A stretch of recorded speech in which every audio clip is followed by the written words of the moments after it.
پاکستاني ځواکونو د بلوچستانو بریدونو حکومت ورخطا کړی مخنیوی نشي کولای خو طالبان ملامتوي جزئیات هم دلته وګورئ او چینل سبسکرایب کړئ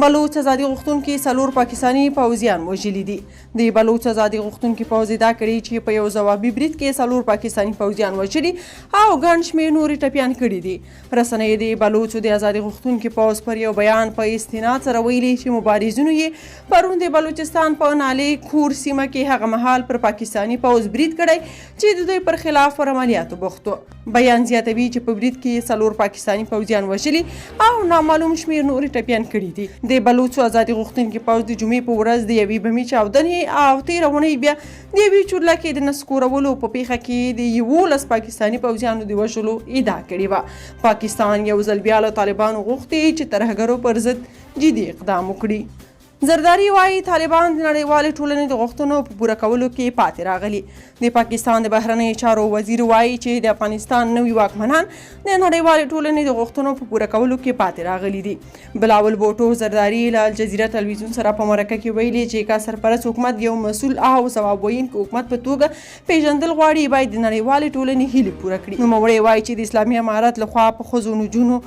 لګول شوي محدودیتونه په اسلامي نړۍ پورې تړلي مسایل دي او په دې برخه کې د لویدیځ فشارونه او د بشري حقوقو سازمانونو سختي او توند څرګندونې ستونزې نشي هوارولی